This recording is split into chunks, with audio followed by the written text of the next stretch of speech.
శతమానం భవతి.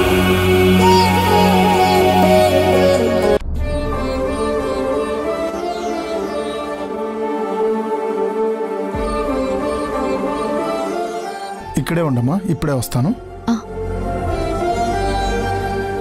నమస్కారం సార్. ఏంటి వెంకటేశ్వరరావు, ఈ మధ్య నువ్వు తాగటం లేదంట?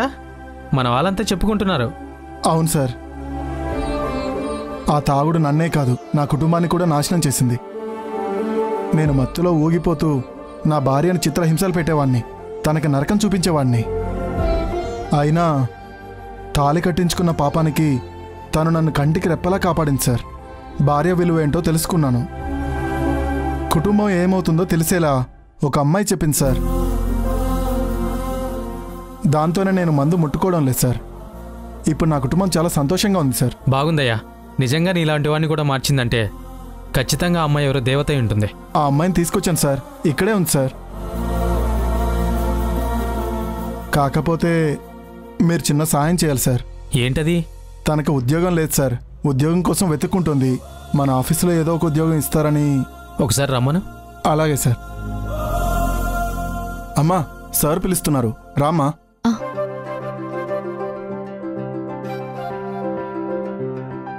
సార్ తనే. నమస్కారం సార్. నమస్తే అమ్మా. ఓ నువ్వేనా అమ్మా మా వెంకటేశ్వరరావుని మార్చింది? తాగుడు మంచిది కాదని మేమంతా ఎంత చెప్పినా తను మారలేదు. నీ మాటలు ఏ మహత్యం ఉందో కానీ ఇలా మారాడు అంటే చాలా ఆశ్చర్యంగా ఉంది. అందులో నా గొప్పతనం ఏం లేదు సార్. భార్యాభర్తలంటే ఎలా ఉండాలో వాళ్ళకి చెప్పాను. వ్యసనం జీవితాన్ని ఎలా నాశనం చేస్తుందో చెప్పాను. దాంతో ఆయనే మారారు. నీ వల్ల ఒక వ్యక్తి మారినా అందులో నీ గొప్పతనం లేదు అని చెప్పావు చూడు, అక్కడ బాగా నచ్చావమ్మా. అయినా ఏంటి వెంకటేశ్వరరావు, ఒక వారం రోజుల ముందు చెప్పుంటే క్లర్క్ పోస్ట్ ఇచ్చేవాళ్ళం కదా. ఇప్పుడు పోస్టులేవీ లేవు. అలా అనకండి సార్, చాలా ఇబ్బందుల్లో ఉన్నాను. ఏదో ఒక పని పెంచండి, ఏ పనైనా చేస్తాను. నిన్ను చూస్తుంటే బాగా చదువుకున్న అమ్మాయిలా ఉన్నావమ్మా. నీకు ఏ పని పడితే ఆ పని ఎలా చెప్తాను? అయినా ఇప్పుడు ఇక్కడ అటెండర్ పోస్ట్ మాత్రమే ఖాళీగా ఉందమ్మా. ప్లీజ్ సార్, అదే ఇవ్వండి, తప్పకుండా చేస్తాను. డిగ్నిటీ ఆఫ్ లేబర్ అంటారు కదా, మనం చేసే పనిలో సిన్సియారిటీ ఉండాలి, నిజాయితీ నిబద్ధత ఉండాలి. పని చిన్నదైనా చేసే పనిని మాత్రం ఎవరూ చిన్నచూపు చూడకూడదు. అలా చూసిన వాళ్ళెవరూ ఎప్పటికీ ఎదగలేరు సార్. నీ మాటలు వింటుంటే చాలా ఆశ్చర్యంగా ఉందమ్మా. ఇంత చదువుకున్న నువ్వు ఈ ఉద్యోగం చేస్తా అంటున్నావు. సరే, ఈరోజే జాయిన్ అవ్వు. నెలకు 5,000 జీతం. నీకేం అభ్యంతరం లేదు కదా? రేపు నేను ఎలా బతకాలా అని ఎదురు చూస్తున్న పరిస్థితుల్లో ఉన్నాను సార్. ఇప్పుడు మీరు చెప్పిన మాట వల్ల నెల తిరిగేసరికి ఒక 5,000 వస్తాయన్న నమ్మకం వచ్చింది. తప్పకుండా చేస్తాను. మంచిదమ్మా, వెళ్ళందరికీ కాఫీ తీసుకురా. వెంకటేశ్వరరావు, వెళ్ళి తనకి ఆఫీస్ చూపించు. అలాగే సార్, పదమ్మా. అమ్మా, అదిగో అమ్మా, అక్కడ స్టవ్ ఉంది, ఫ్రిడ్జ్లో పాల ప్యాకెట్లు ఉంటాయి, కాఫీ పెట్టి తీసుకురా. సరేనా?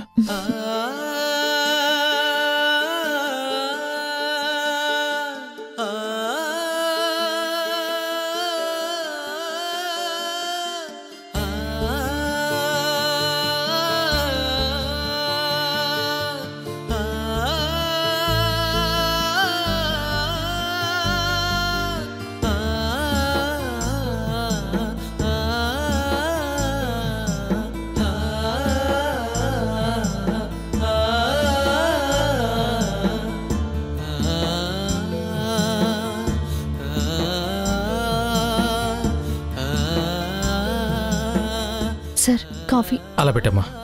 Thank you.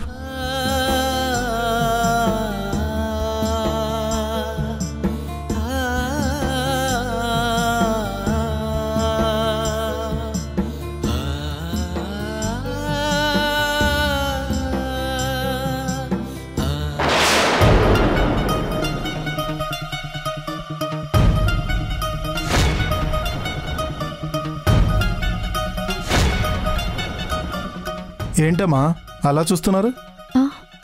వాళ్ళు ఆయన పేరు కోనేరు కృష్ణప్రసాద్ గారు. ఈ సంస్థకి ఆయనే చైర్మన్. ఆయనకు చాలా వ్యాపారాలున్నాయమ్మా, చాలా మంచివారు. చూస్తేనే అర్థమవుతుంది 10 మంది బాగా కోరుకునే మనిషి అని. కానీ ఏం లాభం, అనుకోని ప్రమాదంలో ఆయన హత్యకు గురయ్యారు. ఆయన ఇప్పుడు లేరమ్మా. అదిగో ఆ పక్కనున్న ఫోటో చూసావు కదా, అతని పేరు పార్థు. అతని భార్య చాందిని, చైర్మన్ గారి కొడుకు కోడలు. ఇప్పుడు వాళ్ళే ఈ వ్యాపారాలన్నీ చూసుకుంటున్నారు. నేను జాయిన్ అయిన ఇన్ని సంవత్సరాల్లో చైర్మన్ గారిని 2 సార్లు, వీళ్ళని ఒకసారి మాత్రమే చూశాను. కానీ మంచి వాళ్ళమ్మా, 10 మంది బాగు కోరుకునేవాళ్ళు. ఇలాంటి వాళ్ళు ఎక్కడున్నా బాగుండాలి. వాళ్ళు ఇక్కడికి వస్తే వాళ్ళని చూడాలనుంది.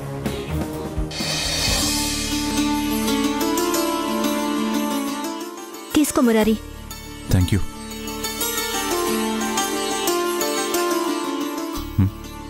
అవును భార్గవి, ఆదిత్య కనిపించడం లేదు. ఎక్కడికైనా వెళ్ళాడా? చిన్న పనుండి బయటికి పంపించాను, వచ్చేస్తాడు. అది సరే, నువ్వేంటి ఇలా వచ్చావు? అదే భార్గవి, రాధ డెలివరీ డేట్ దగ్గరికి వస్తుంది కదా, తనని ఇప్పుడు చాలా కేర్ఫుల్గా చూసుకోవాలి. అప్పుడు నువ్వు చెప్పిన డాక్టర్ తనకి డెలివరీ సమయంలో 99% గతం గుర్తొచ్చే అవకాశం ఉందని చెప్పారు. అందుకే ఏ క్షణమైనా తనకి గతం గుర్తొస్తే అప్పుడు తను ఎలా ఫీల్ అవుతుందో, ఎలా ఉంటుందో, అసలు ఏం జరిగింది, ఇలా రకరకాల ప్రశ్నలు నా ముందుంటాయి. వాటన్నిటికీ సమాధానం తన దగ్గర ఉంటుంది. అప్పుడు తను ఎలా రియాక్ట్ అవుతుందో కూడా ఆలోచిస్తే నాకు కొంచెం భయంగా ఉంది భార్గవి. అందుకే నువ్వు, నేను, అందరం తనని అనుక్షణం కంటికి రెప్పలా కాపాడుకుంటూనే ఉండాలి. కానీ ఒక్క నిమిషం కూడా మనం విడిగా వదలకూడదు. మరీ ముఖ్యంగా నేను రాధకి దూరంగా ఎట్టి పరిస్థితుల్లోనూ ఉండకూడదు.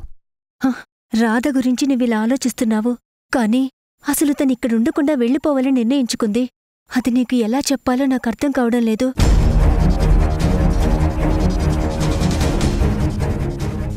అదేంటి భార్గవి, నేను మాట్లాడుతుంటే నువ్వలా వెనక్కి తిరిగిపోయావు? ఏం ఆలోచిస్తున్నావు? రాధ గురించేనా? అవును మురారి, తన గురించి ఆలోచిస్తున్నాను. కానీ ఏం జరుగుతుందో నాకు కూడా అర్థం కావట్లేదు. నువ్వే ఇలా భయపడితే రాధ పరిస్థితి ఎలా ఉంటుందో ఆలోచించు. తనకి మనందరం ధైర్యం చెప్పాలి. తను ఒంటరి కాదు అని మనం తనకి నచ్చజెప్పాలి. ఇది మాట్లాడదామని నేను వచ్చాను. బాబుగారు, మీరిక్కడే ఉన్నారా?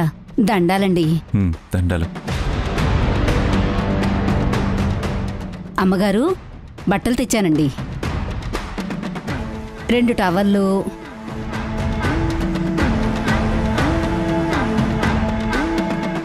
4 చీరలు,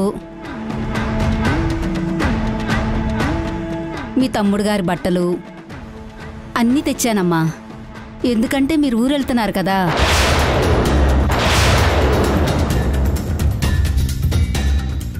మళ్ళీ ఆలస్యం అయిందనుకోండి, మీకే ఇబ్బంది అవుతుంది. అందుకే ఏ ఇబ్బంది రాకుండా ముందే తెచ్చాను. మళ్ళీ మీరు ఊరి నుంచి వచ్చాక మిగతా బట్టలు తీసుకెళ్తాలే. ఏంటి భార్గవి, నువ్వు ఊరెళ్తున్నావా? అదేంటి బాబు అలా అడుగుతారు? మీ ఇద్దరు మంచి స్నేహితులు కదా, మీకు చెప్పకుండా వెళ్తారా? వస్తాను బాబు.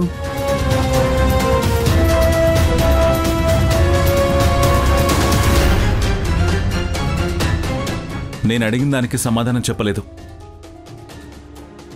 చెప్పు భార్గవి, నువ్వు ఊరెళ్తున్నావా? అంటే మురారి, అది ఏంటి భార్గవి, నువ్వు నా స్నేహితురాలివి.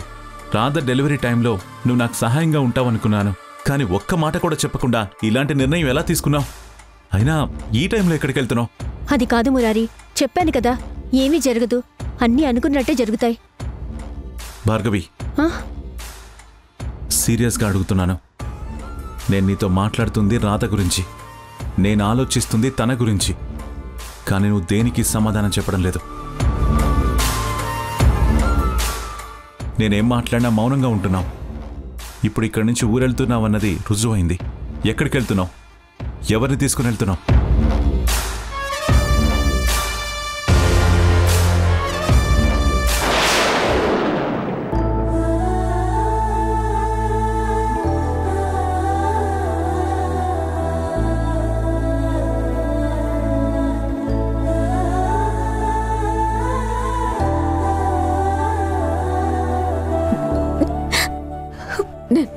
మార్చుకున్నా కూడా నా గతం మాత్రం నన్ను వెంటాడుతుంది.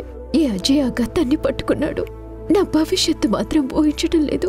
ఇప్పుడు పార్థుకి కూడా అనుమానం వచ్చింది. ఏ క్షణాన ఏం జరుగుతుందో అన్న భయం వేస్తుంది.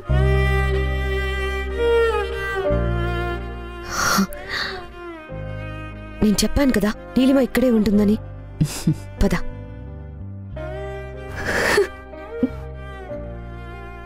అమ్మ నీలిమా, మీ అత్తయ్య గారు స్వీట్లు చేయమన్నారు. ఇదిగో నేనే చేశాను. ఇవి టేస్ట్ చేసి చెప్పమ్మా ఎలా ఉన్నాయో. నీలిమా,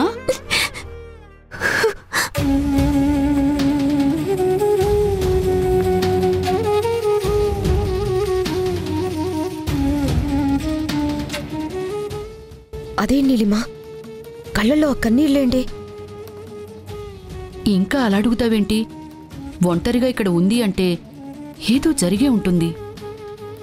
ఏంటమ్మా, ఏమైంది?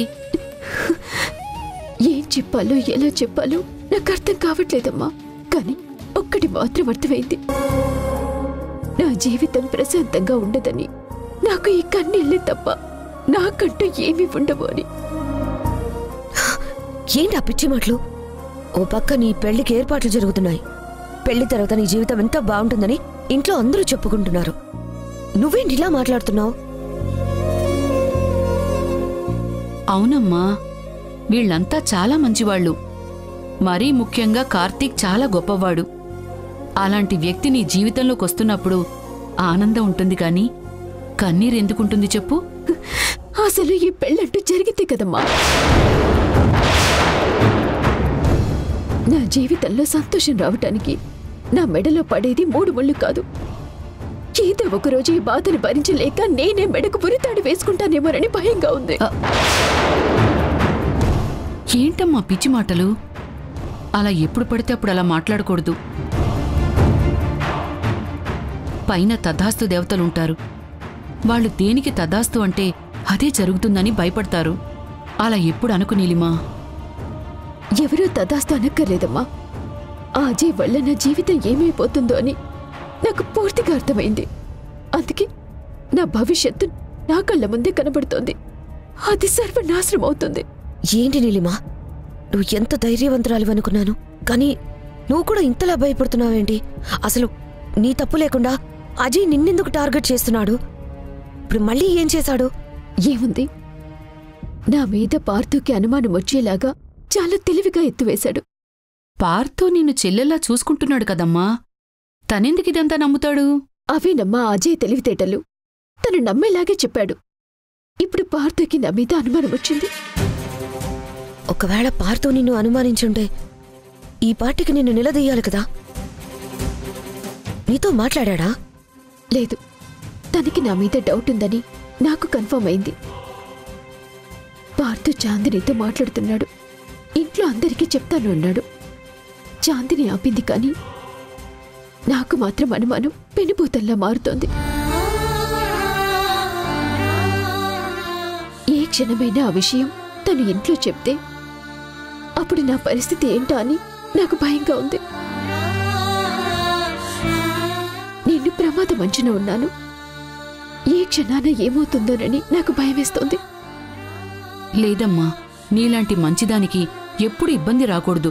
అయినా వాడే మనిషి ఒక ఉత్తమురాల్ని ఇంతలా బాధ పెడుతున్నాడు. ఒక ఆడపిల్ల జీవితంతో ఇంతలా ఆడుకోవాలని చూసిన వాణ్ణి అస్సలు వదలకూడదమ్మా. వాడి కాలర్ పట్టుకుని నిలదీయాలి. అవును, అమ్మ చెప్పింది నిజమే.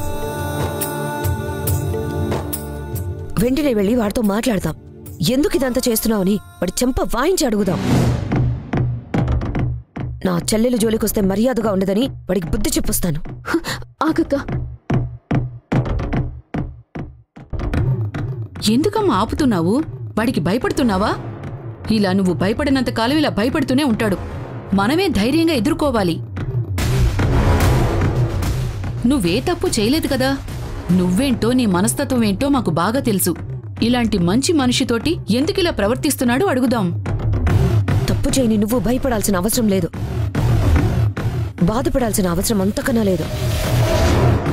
అవసరమైతే వాడి కాలర్ పట్టుకుని ఇంటికి తీసుకొస్తాను. పార్థు ముందు నిలబెడతాను. అందరి ముందు అన్ని విషయాలు తెలుస్తాయి. మీకు దండం పెడతాను. ఇప్పుడు మీరక్కడికి వెళ్ళి వాడితో గొడవ పడితే వాడిక్కడికి వచ్చి లేనిపోనివన్నీ చెప్తాడు. అసలే పార్థోకు అనుమానం వచ్చింది కాబట్టి మనమే ఇదంతా చేయించామని ఆ అనుమానం మరింత పెరుగుతుంది. ఇదంతా లేనిపోని గొడవలకి దారి తీస్తుంది. ఇంట్లో శుభకార్యం జరుగుతుందని అందరూ ఆనందంగా ఉన్నారు. ఇప్పుడు ఆ ఆనందమంతా ఆవిరైపోతుంది. ఆంటీ బాధపడతారు. అలా జరగకూడదు. అందుకే మీరెక్కడికి వెళ్ళొద్దు. ఏం చేయాలో ఎలా చేయాలో నేనే ఆలోచిస్తాను. ప్లీజ్. సరేనమ్మా, నువ్వు బాధపడుతుంటే చూడలేక మేం మాట్లాడతాము అన్నాం. నువ్వు చెప్పింది కూడా నిజమే. బురద మీద రాయి విసిరితే అది మన ఒంటినే పాడు చేస్తుంది. ఇప్పుడు వాడితో వెళ్ళి గొడవ పెట్టుకుంటే వాడేదైనా మాట్లాడతాడు. ఇక్కడ ఇంకేదైనా జరగచ్చు. కానీ నువ్విలా బాధపడుతూ ఉంటే మాకు కష్టంగా ఉందమ్మా. చూడు నీలిమా, ఏదో జరుగుతుందని నీలో నువ్వు కుమిలిపోకు. నీకు నేను అమ్మ ఉన్నాం. నీకే కష్టం వచ్చినా మేం చూసుకుంటాం. నిన్నిబ్బంది పెట్టేవాళ్ళు మాకు శత్రువులే అవుతారు. నీ కంట్లో కన్నీళ్లు తప్పించిన వారిని మేమప్పటికీ క్షమించాం. అది గుర్తుపెట్టుకో. నా కోసం మీరున్నారు. ఈ ధైర్యం నాకు చాలు.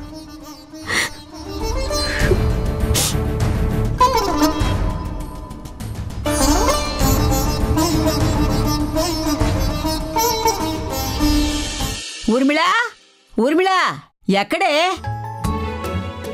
ఊర్మిళా, ఇదిగో ఇక్కడున్నానమ్మమ్మా. ఏంటి, ఎందుకంతలా అరుస్తున్నావు? ఏమిటే ఇది? అసలు మన పెళ్లివారిల్లేనా? పెళ్లివారిల్లంటే ఎలా ఉండాలి? పల్లెటూరులో సంతలాగా, సిటీలో రైల్వే స్టేషన్ లాగా, పట్టణంలో బస్టాండ్లా కళకళలాడుతూ ఉండాలి. ఎవరి పనుల్లో వాళ్ళు హడావుడి చేస్తూ ఉండాలి. ఇంట్లో అందరూ ఉన్నా ఎవరితో మాట్లాడినంత పనుల్లో ఉండాలి. కానీ మన ఇల్లు చూడు ఎలా ఉందో. అదంతా గతమమ్మమ్మా. ఇదివరకు బంధువులందరూ ఇంటికొచ్చేవారు. పెళ్లి పనులందరూ తలొకటి చేసుకునేవారు. అన్ని పనులు ఇంట్లోనే జరిగేవి. ఇప్పుడు పెళ్లి అంటే బ్యాంకులో డబ్బులుంటే చాలమ్మమ్మా. ఈవెంట్స్ చేసేవాళ్ళు వస్తారు. మన చేతికి అక్షింతలు కూడా వాళ్లే అందిస్తారు. పెళ్లి ముహూర్తం టైంకి ఆ 4 అక్షింతలు మనం వేస్తే సరిపోతుంది, అంతే. మిగతా పనులన్నీ కూడా వాళ్లే చేసుకుంటారు. అందుకే ఇప్పుడు పెళ్లిళ్ళైనా సరే అందరూ ఎవరి పనుల్లో వాళ్ళు బిజీగా ఉంటున్నారు. పెళ్లి రోజు మాత్రం కొత్త బట్టలు కట్టుకుని మండపానికొచ్చేసి కాస్త హడావిడి చేస్తూ అందరూ కళకళ్ళాడుతూ ఉన్నారు. ఏడ్చినట్టుంది. అయినా వరదన్నాక బురద.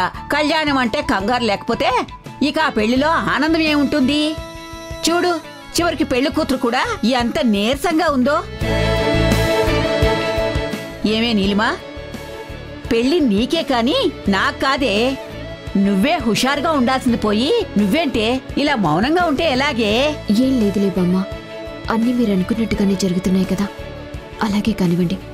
నీలిమా, అన్ని పనులు అవే జరుగుతాయి. కానీ ముందు నువ్వు ఈ ఫైల్స్ చూడు. నువ్వన్నీ చెక్ చేసి ఒకసారి ఓకే అంటే ఆఫీస్కి పంపించాలి. ఇమీడియట్ గా ఈ వర్క్ స్టార్ట్ చేయాలి. అదేంటంటే నేను చూడటమేంటి? ఈ కంపెనీ చైర్పర్సన్ మీరు, చెక్ చేయవలసింది కూడా మీరే కదా. కంపెనీకి అధినేత నేనే అయినా ఇక నుంచి ఆ పనులన్నీ చూసుకోవాల్సినటువంటి బాధ్యతల్ని కూడా నీకే అప్పగించాను. అక్కడ జరిగేటువంటి ఏ కార్యక్రమమైనా, వచ్చే ఏ ప్రాజెక్ట్ అయినా సరే నీ సంతకంతోనే ఉండాలనేది మా కోరిక. అన్నీ నువ్వే చూసుకోవాలి. ఇదిగో ఒకసారి చెక్ చేసి నువ్వు సంతకాలు పెడితే నేను ఆఫీస్కి పంపిస్తాను. ఏంటంటే మరీ నా మీద ఇంత నమ్మకాన్ని పెంచుకుంటున్నారు? బావుందే. ఇంటి మనిషిని నమ్మకపోతే ఇంకెవరిని నమ్ముతాను చెప్పు? కోడలంటే ఇంట్లో ఒక మనిషి పెరగడం కాదు, ఇంట్లో బాధ్యతలన్నీ తీసుకునే మనిషి రావడం.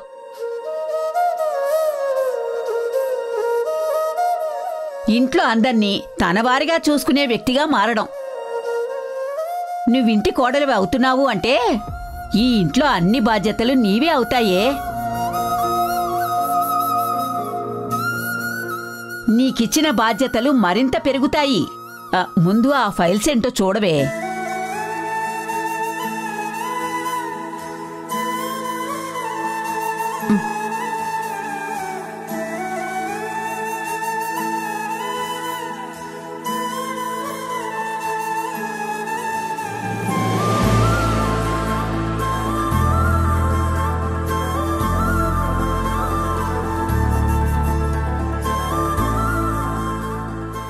బాబు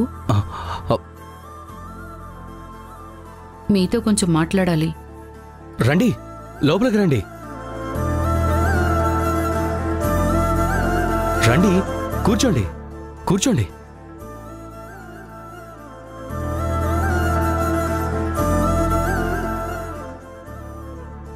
చెప్పండి. చూడు బాబు,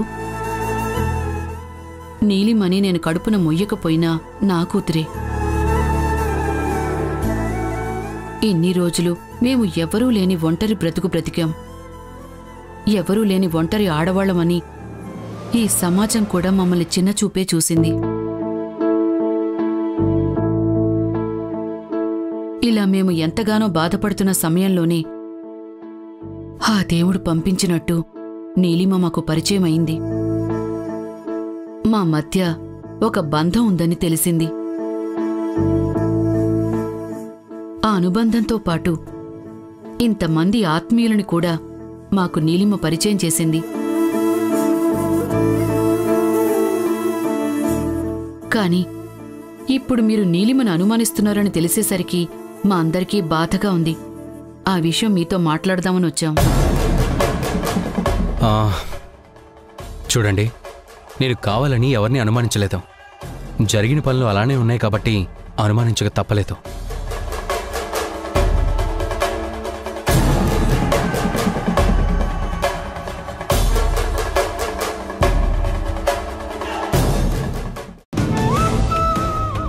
ఏంటి కిట్టయ్యా, మీరిద్దరూ ఎక్కడికెళ్లారు? నేను వెళ్ళలేదమ్మా, కానీ రాధే ఈ ఇంటి నుంచి వెళ్ళిపోవాలనుకుంది. నేనెవరినండి? నా గతమేంటి? నేను మీ మనిషిని అని మీరు అంటున్నారు. నా మనుషులు ఎవరు అన్నది నాకే తెలియటం లేదు. నన్నేం చేయమంటారు?